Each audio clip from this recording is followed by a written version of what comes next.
Bonjour et bienvenue dans ce magazine Impatriation du mois de mai 2017. Au sommaire ce mois-ci, participez à l'enquête Quelle scolarité pour les enfants d'impatriés? Un premier constat que révèle l'enquête Expatriates in France, Tell us about your life. Deux bonnes nouvelles pour la France, son rayonnement et son économie. Et enfin, un bon plan si vous devez déménager prochainement.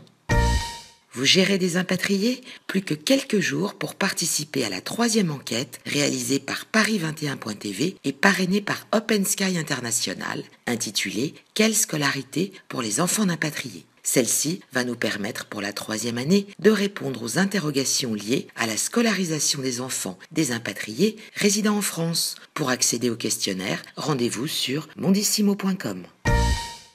Alors que les résultats de la troisième enquête parrainée par la société de banque et d'expansion Expatriates in France, Tell us about your life ont été dévoilés récemment, voici un premier constat concernant le profil de ces impatriés qui vivent en France. Ainsi, en 2014, on ne voulait pas encore parler d'un vieillissement de cette population. Il va cependant cette année devoir s'y résoudre. En effet, en 2016, plus de 6 impatriés sur 10 ont plus de 41 ans.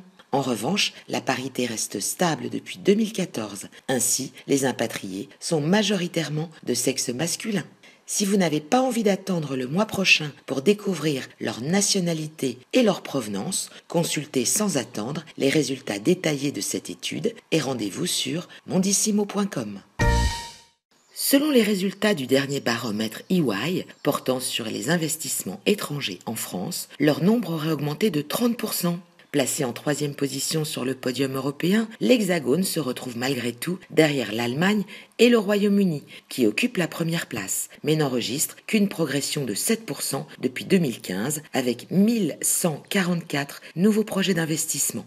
Des chiffres qui devraient se tasser avec l'arrivée prochaine d'un Brexit. En résumé, et comme l'indique Marc Lermite, associé chez EY, dans les colonnes des Échos, la France, quant à elle, bénéficie non seulement d'un euro faible comme ses voisins européens, mais aussi d'une réforme du travail initiée par la loi El Khomri, visiblement appréciée en termes de signal par les investisseurs étrangers, et d'une compétitivité générée par le pacte de responsabilité qui commence à donner des résultats mesurables. Bref, le French bashing commencerait à devenir has-been.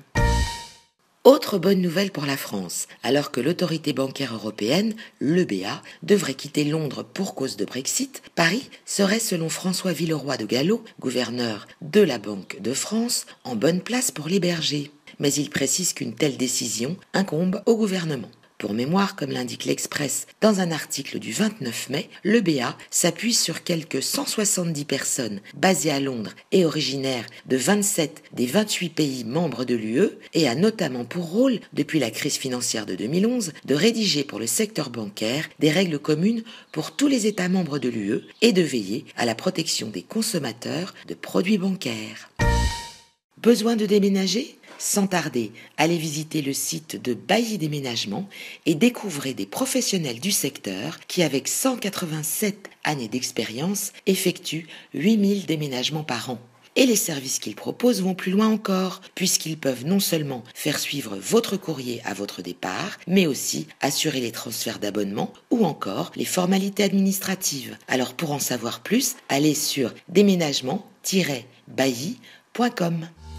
Merci de nous avoir suivis et rendez-vous le mois prochain.